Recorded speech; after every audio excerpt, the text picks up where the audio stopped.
All right, hello and welcome once again to yet another edition of the Rare Groove Revolution podcast. I'm your host, Earl Holder, aka DJ Solero, and in commemoration of the 50th anniversary of hip hop, as well as the 50th anniversary of the release of Melvin Bliss's Synthetic Substitution, I have James Lamb here on as a guest on the Rare Groove Revolution podcast to discuss the legacy, the musical legacy of Mr. Herb Rooney. I know a lot of people are familiar with Melvin Bliss's story, partially due to my documentary on the man, but not too many people are familiar with the legacy, the musical legacy of Herb Rooney. At least I feel not enough is spoken on the man and his musical contributions. So I have my special guest once again, James Lamb, to help set the record straight on a few things. Mr. Lamb, thank you so much once again for coming on the show and availing time out of your very, very busy schedule to come on the program. No problem at all. Thanks for having me. Anytime, anytime. So for starters, for those who may not know, who was Herb Rooney? Well, Herb Rooney was a very successful songwriter, producer, and musician, and was the founder of the 60s pop soul group, The Exciters, who was best known for the 1963 classic hit, Tell 'Em. Okay, 1963. And Yes. for those who may not know, because I not too long ago went on Wikipedia to research his date of birth and the date that he passed away. And it doesn't, all I get is question marks. So for those, in case, if you know, what was the year that he was born, his date of birth, and what year did he pass away? He was born in 1941 and had passed away in 1991. Okay, okay. Do you know from what, or was it like natural causes? Oh, wait a minute. I think we have somebody coming in. I think that is Miss Cheryl Rooney, the daughter of Herb Rooney. I think she's trying to come in. But in the meantime, keep on talking. I'm sorry. Um, like I was just saying, I don't quite remember how he died, but he had definitely left an incredible and tremendous musical legacy. Well, what are his credits as far as, as a songwriter, as a producer? I know people know about Synthetic Substitution, that he basically wrote the song and produced the song. But were there any other writing credits that Herb Rooney was responsible for? Well, Any songwriting credits? well, I know he had quite written a few songs, but I can't quite remember what songs he had wrote. But I mostly believe that he had definitely had played the piano part on the Isley Brothers classic hit "It's Your Thing." Okay. Oh, he played piano on It's Your Thing? Yes. Oh, wow. Okay. Cheryl, are you there? Yes, I am here. Hi. Oh, What's up, Cheryl? hey, there she is. Hi. All right. Everything's good. I guess you've been hearing the conversation. Can you hear and No, see me? I just got in. My phone is just crazy. It wouldn't let me in. Oh, okay. All right. Well, hey, look, just your voice alone is good enough, at least Thank for you. the time being. So, as I was speaking with Mr. Lamb, I was just asking uh, basically what was Herb Rooney to like, well, like basically who was Herb Rooney was the actual question I was asking initially, Mr. James Lamb. Who was Herb Rooney? Okay, well, Herb Rooney was very, very interested in music. We called him a beast because his music was everything. My father would drive around with a keyboard. You know what I mean? Um, so his credibility, he was the male person in the Exciters. Okay, this was the first girl group, and from that he started. He toured with the Beatles. He was responsible for um oh, I can't even think of the guy's name. Bruce Springsteen. Okay. Yep. Yeah, and then he went to England and he started doing songs with this guy named Ian Levine. And so he became very big in Europe, Oh, so okay. he does have quite a bit. Okay, so once that was, I was still a baby, but I think I was like 5 years old when that happened. And then in 1973, that Ian came to New York, and they did a song called "Reaching for the Best," which plays now. I hear it. Okay, so on top of that, Daddy's song was "Tell 'Em" was in Cloverfield. It played in several movies. It's still playing in Matt Damon's movie. The whole chain of movies. What's the name of it, Rodney? Matt Damon has a chain of movies. It still plays in there. Well, that's a whole lot. Yeah. I think the song "Tell 'Em" was played in a wedding movie or something like that. Oh man, Oh yeah, I've heard tell them on so many different occasions. yeah, That's like yeah, everywhere. yeah. And that song was also played in quite a few commercials too. Yes, it was. Yes. True Yes, it indeed. was. True indeed. True Yes, it indeed. was. Yeah. And I was just, Yes, it was. Cheryl, I was just, not to cut you off, but I was just Mhm. asking Mr. Lamb exactly when was his date of birth and what was the year that he passed away. Because whenever I would look it up, try to look it up on Wikipedia, Yeah, it's I not would get, there. yeah. So when was his birthday? Okay, February 16th, 1940. Oh, so his birthday was recently. Yeah, he just had a birthday. He sure did. He would Oh, he would have Oh, it's been 1940, not 83. 1941. No, 1940. Oh, okay, oh, gotcha. Him and my February. mother were born the same year. I was close. Yeah. So his birthday was February 16th, 1941. 1940. I'm sorry, 1940. Yeah. Wow. He Okay, died okay. March 1st. He died March 1st, 1991. Oh At man. least I got that year right. Yeah, you got that Yeah. year right. 1991, March 1st, not too long Hmm. after his birthday. That's Wow. Wow. right. And what was it? What was it of natural causes? Yeah, pretty much. He had like a bleeding ulcer. Oh, Oh, okay. A bleeding Yeah. ulcer. Okay. Hmm. Okay. Well, here's the thing, because this is a perfect. Oh, I'm sorry, you were about to say something. I'm sorry, Cheryl. No. Now, I was just going to ask you about the recording process of synthetic substitution, because this will provide a perfect segue into Hmm. arguably his best known creation, aside from his work with the Exciters. Hmm. Uh, and with this year being the 50th anniversary of the release of Synthetic Substitution by Melvin How Bliss, about that? Yeah. Yeah. dude, yeah, another coincidence. Is there any, or do you remember, do you have any fond memories of that around that time, Eric? I mean, I'm sure you were like, you were a little girl at that time, right? No. When synthetic substitution was like 73. Yeah. So I believe I was with my father when he actually um did synthetic substitution because I used to go with my father to a lot of studio time. He mm. would just do things, you know, quickly because I call him a genius. He was like a genius. He would hear something and just put words to it. So I can't honestly say, but I believe I was with him when he did that. We were in the studio a lot, a lot, and Oh, he just did a lot of things. He was very good at what he did. wow. You know, So he was very good. there's a chance you might have witnessed the magic. But you know, as a kid, yeah, I believe I was because as a kid, that stuff doesn't really phase you. You know, so I was Right, just right. there for whatever reason I was there. I just used to like to go out, and we used to have these dates. You know, he used to come and get me. I would get dressed up, and he would take me on dates. Oh, I really? guess he want. I guess he wanted to get you. I guess he wanted to give you a glimpse of what was happening. No, because I was around it all my life. I was always around his music. I remember going to the Apollo with my mother and my father. Oh You know, yeah. Wow. James Brown. I saw the Isleys. I saw everybody. I was always backstage. I did a lot of things. You know.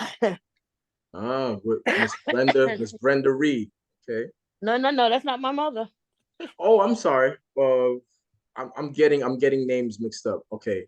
My mother's name is. He's not married. Yeah, no, her name is Barbara. My mother's name is Barbara. Brenda was the female of the group. She was the lead female singer of the group. I stand Of course, corrected. they had children together, but those were my brothers and sisters. Oh, okay. I Hmm. got you. So, what are some of your other fond memories of Mr. Herb Rooney? One day, my father used to pick me up in a limousine from high school, and he would pick me up, and we would drive around, and he would be playing his keyboard, you know, and I also remember him being on Grammys with the Isley Brothers. They did It's Your Thing. I wasn't there, but I remember going to school telling people that my father was on the Grammys, and they didn't believe me, you know. Yeah, Mr. And Lamb. I'm sorry. Go Didn't ahead. they, didn't they win didn't they win a Grammy for that? I'm not sure if they won the Grammy, but I know they were on it. I think they did. Yeah, well, you would know, Rodney. Yeah. You So know, yeah, Mr. Lamb was just telling me that Herb actually played piano on "It's Your Thing" by the yes, Isley he Brothers. did. Yes, he did. Wow. And Wow. he had like a trademark sound, so you know it's him when you hear it. Right. Right. You know, And was that Herb on the piano for "Synthetic Substitution"? yes, it was. Well, I mean, the remix. If there was a remix, I don't know, but I know originally, yes. Wow. Wow. I'm Yeah, assuming, I'm assuming it was too. Say yeah. that again. He said I'm he's sorry. assuming that it was. Oh, he's Too. assuming that it was too. Oh, okay, I got you. I got you. I can't And really talk about synthetic substitution because we're in court right now. understandable. Yeah. Understandable. Understandable. Well, here's a question I hope you can answer regarding the song. How did your father? Did your father know that his composition "Synthetic Substitution" was sampled while he was alive?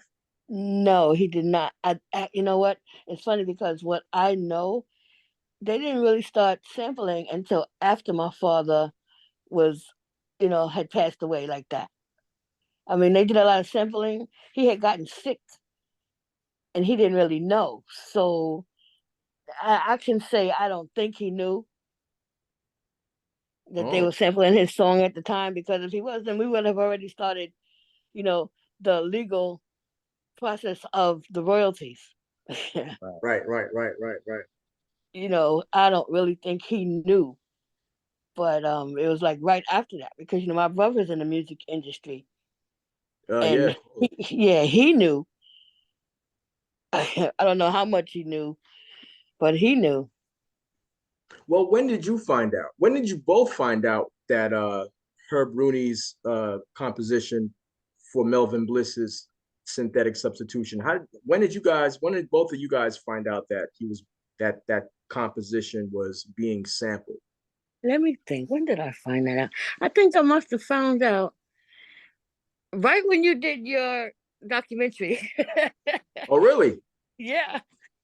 Yeah, because Wow. I actually tried to get Corey to come on the documentary to explain, on his father's behalf, to explain Herb's contribution to the song. But I know for scheduling conflicts, Corey's a hot producer, so I understand. He's like Yeah.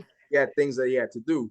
But I definitely wanted, and I'm glad I'm talking to you about this right now. I definitely wanted Herb to be represented in the documentary because he played a crucial role, a vital role in the production in that song. Yeah. Yes. He wrote it. He wrote it and produced it. So Yeah, I that's right. definitely That's wanted right. to make sure that his voice was heard. But I mean, hey, look, things happen for a reason, and we're on. And better late than never. We're talking right now, Exactly. Better and late than never. better late than never. Yeah, you know So something? Sure. I actually, yeah, when I first heard the song, actually, another friend had told me about it. So he had done a CD for me, like a mixed CD for me. And when I first heard the song, the first thing that I heard from the beginning was that iconic drum beat. yeah. Hmm. And believe it or not, it was actually first sampled by remember the hip hop group, the Ultramagnetic MCs. Ego Yep. tripping. Yeah, absolutely. Yeah, that Ego was it. tripping. Yeah, yeah. It's and he said when I interviewed Melvin, he told me that that drummer was Bernard Purdy. Bernard Pretty Yeah, Purdy. But yeah. just getting back to And Bernard was the guy. He had yeah, also played drums for Aretha Franklin's Rock Steady. that is true. That is also true. Absolutely. Well, what are your Miss Rooney, what are Yes. your uh recollections from the Exciters years when Tell Him was popular and became a top 10 hit. I believe it peaked at number 4, if I'm not mistaken. Yes. I Um, remember my father always going away. He was always traveling to Europe and always doing what they call gigs. I remember the Beatles. I remember when they went to Europe with the Beatles. I remember so much that like made my childhood so good, and I loved Brenda, I loved the group. I loved Carol and Lillian. I loved everybody. Lillian just passed away, I heard.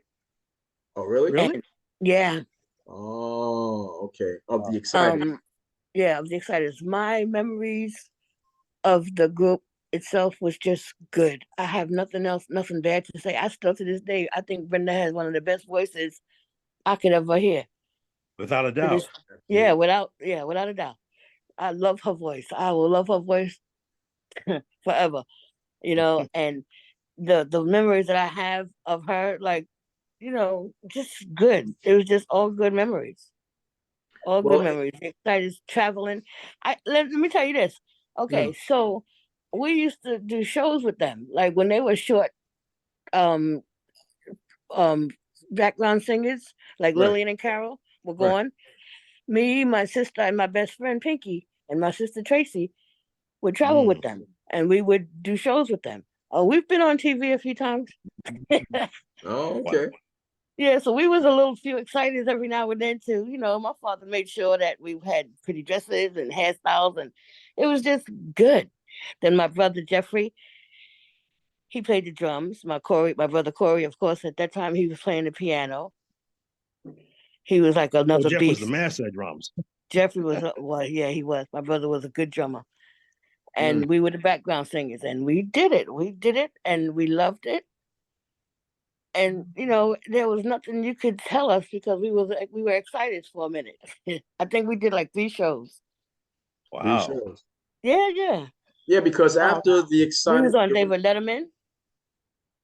say that again. Oh, We was you on was David on David Letterman. Letterman. Oh, Yep. wow. Hmm. Is that Mm. performance available online? I would look for it. I would look for it. I can't ever find it.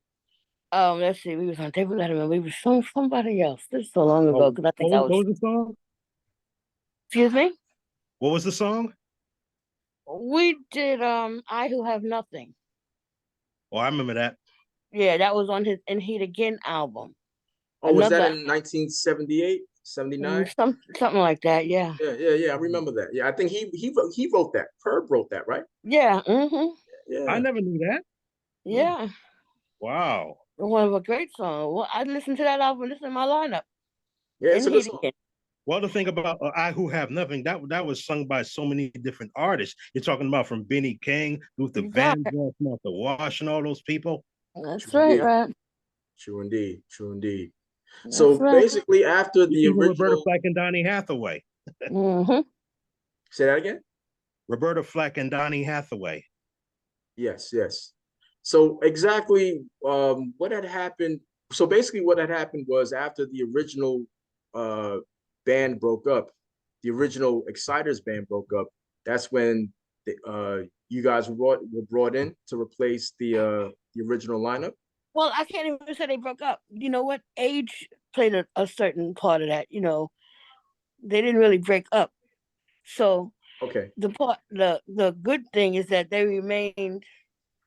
You know, they couldn't sing anymore. Brenda was the only one I think who was still singing. okay. Oh, You know, I think age played a part in that. But again, I'm not really sure because we didn't keep in touch with the other two. One passed away. I think Carolyn passed away. Lillian, she went out and just started doing her own thing. So yeah, that's when we pretty much started doing it. But my father was determined. He even created a little group for us.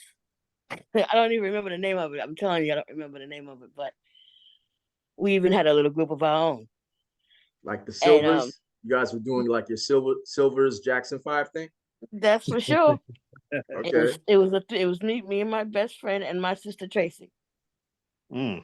nice, Yeah, nice, nice, nice. we had songs and everything, and of course we were good. If you ask my brother one day, he'd tell you we had the best harmony going, and my father was strict on that.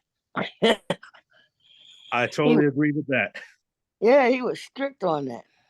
Mm. He hear it, and that was just something that it had to be perfect.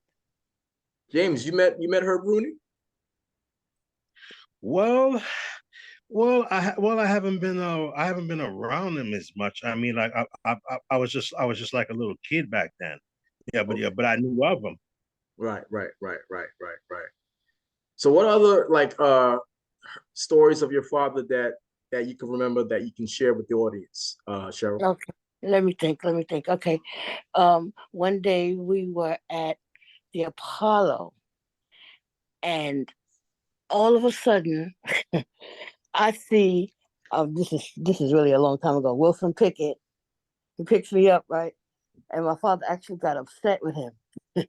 I fell in Oh, love with Wilson man. Pickett. Yeah, I fell in love with Wilson Pickett at this moment, but my father The got upset Wicked with Wilson Pickett. Pickett. Oh, he I was was just one of about the to say that best too. singers ever. Yeah, Wicked Pickett. I'm telling my age, right? No, it's okay. But it is what it is. and my father got mad at Wilson Pickett because of that. Okay, then another time, let me think. We were, I don't know what, I can't, it wasn't the Apollo. We used to have this, oh, I can't think of the studio. It used to be on Jamaica Avenue in Queens, New York. We used to go upstairs, and there was the Isley, two of the Isley brothers, and I'm not sure which two. Me, I was young, I was not even 12 yet, and they're just sitting there. I didn't know who they were, but everybody was going crazy over them. And we was laughing because they looked a little odd to us, the way they dressed, big hats, big high heel shoes. And we was laughing. And my father took us to the side and he was like, just be nice, don't say nothing. Just sit there and be quiet, look cute. Don't say nothing. Because I didn't know who they were, you know, and it was me and my brother. And I guess like you could say it was his day to have us or something. I don't even know why we were with my father, but it was the Isley brothers. And I went to their house in New Jersey. Hmm. He used to take us to their house in New Jersey. But Okay. this was after the Exciteds, were performing in England. This was, I would say, before my teenage years. Hmm. And then my brother went away. He went in the service, so then it was just me and my father. Well, he did a lot. He did a lot. But my biggest memory of him was just with his paper and his yellow pad, writing down music, writing down songs, and he wasn't playing. Mm. He So what was was his not work? playing. I was just that was going to be like a perfect segue into my next question. What was his work ethic like? Was he like a workhorse, or did he was he like like he had a casual approach to songwriting and just his business overall? Like, what was his work ethic like? When he was working, when he was doing music, it was strictly that. It Mm, could be days. My father would be in the studio for days and days, but after that, then he was a fun-loving, carefree, but not music. But when it was his music time, when it was time to do music and write and produce, that's what he did. And mm. nothing took him away from that. And nothing took him away from that. And I think that's what the reason, see, every time you see a picture of my father, he's sitting down with a pen and a paper.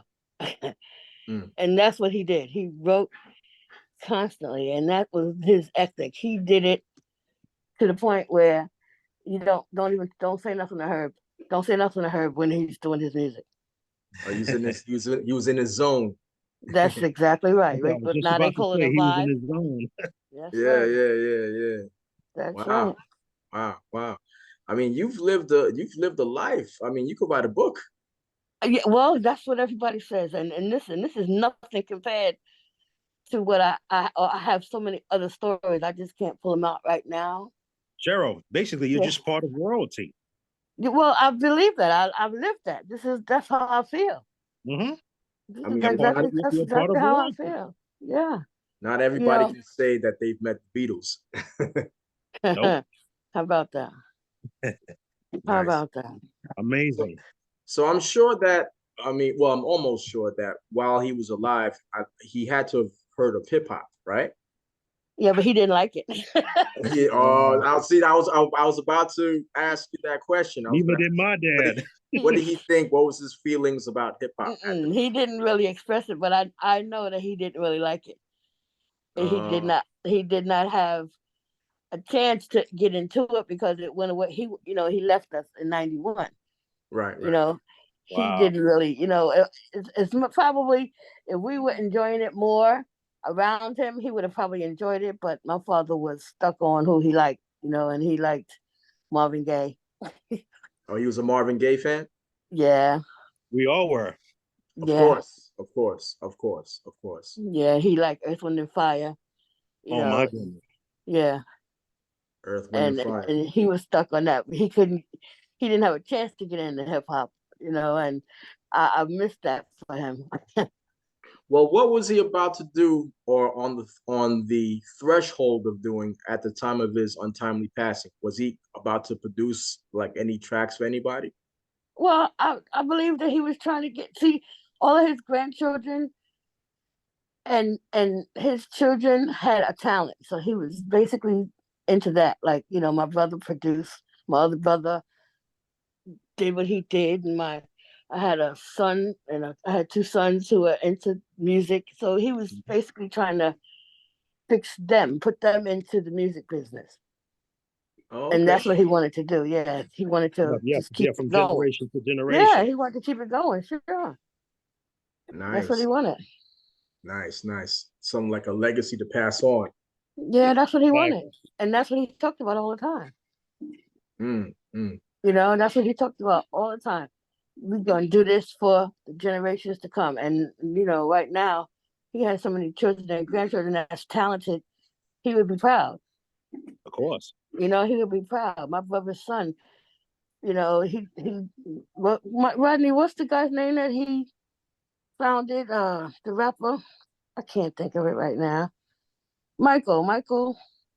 J. Cole. Yeah, right, exactly. Okay. That's my nephew.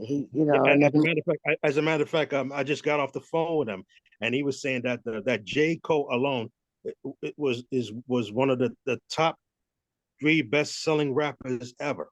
yes, that's for sure. Okay, okay, okay. I have my oldest son. He helped my brother write for J Lo, and you Corey, know, yeah. yeah, he they just talented. Yeah. I have a niece. I have a niece who can sing. Chantal, she can sing. Oh You yeah. know? Man, talent just runs all through your family, huh? It totally does. Yeah, true indeed, So true indeed. there's royalty all through us, and it's funny because there's like no one left here now to help people with their dreams, because my brother, he doesn't do it. I don't know what his reason is, but I don't know. I think he's not a believer like my father was. Put it that Mm. way, Okay. but they're doing their own thing. So I they hear don't really need nobody to plug them. Well, I know you can't go into detail because of about this, court case, and for obvious reasons, and that is completely understandable. So what Yes. I'm Yeah. going to do is I'm just going to end the conversation by me asking the two of you, what do you feel is Herb Rooney's biggest accomplishment, and what do you think he would have wanted had he still been alive today? Rodney, you answer that. Um, I think that that Herb would have would have produced a lot more hits, and he would have worked more with other artists, that are like around today. If there hadn't been, but I know that Herb's musical legacy will always endure. Okay. Cheryl? I'm having a little hard time right now breathing. Oh, is everything okay? No, I'm fine. Mhm. Okay. I just know that Daddy he would have been very proud of the accomplishments of Corey, the accomplishments of Michael, the accomplishments of Gregory, the accomplishments Exactly. of, I agree. yeah, he would have been proud. And I know that, and, just to say the least, he was proud, before he passed away, he was proud. Yeah, and I'm so proud of the fact that Herb had worked with so many other countless artists, and he got a chance, to travel all over the world and work with and meet other musicians as well. I mean, that's within an amazing accomplishment within itself. You know what I'm saying? Yeah, it Absolutely. is. It totally is. Yeah, Absolutely. and one thing I got to say about Synthetic Substitution, and not only was it the most sampled song of all time, but it definitely was the cornerstone of hip hop. Yes, especially now that we're entering the 50th anniversary of hip hop. Yeah, Right. synthetic substitution played an extremely crucial role in the evolution of hip hop. I mean, Yes, that it did. is when you think of boom bap hip hop, or just boom bap, period, you think of synthetic substitution. Yeah, And not and only one just the and one more drums. thing I like to say, Yeah, go and ahead. that discussion I had with you earlier on the phone today, Yeah, Roy Steve, yeah, of the yeah, Honey he Drip. did the song "Impeach the President." Absolutely. That was also the most sampled song in hip hop history. Yeah, it's one of the most sampled tunes. Yes, I Yeah, definitely concur. Audio 2 Top Billing, Biggie Smalls, Unbelievable, Mary J. Blige, Real Love. It Yeah, goes on and on and on. yeah, that's right. That's right. Yeah, synthetic. I mean, impeach the president. To my And they both came out the recollection, same year. say that again. And they both came out the same year, 1973. Yeah, 73. I mean, I mean, that's like the magic number. 73 was definitely the magic number. And Yeah, as as this year later on progresses, I definitely would like to do at least a part 2 or a part 3, if time permits, because I know everybody's right. schedule is busy. So on that note, I'd like to thank both of you guys for bailing time out of your Thank schedule you. show, and you're definitely welcome to come back anytime. Thank you so Yeah, much. yeah. I am definitely, I'm definitely delighted and honored to be a part of this podcast and interview. Thank you. Thank you so much. I'll talk Thank to you, you Cheryl. Okay, hon. Thank you. anytime. I'll talk to you later. Have a Talk to great you day. Bye soon. bye. Bye bye. All right, guys. Bye All bye. right. Peace.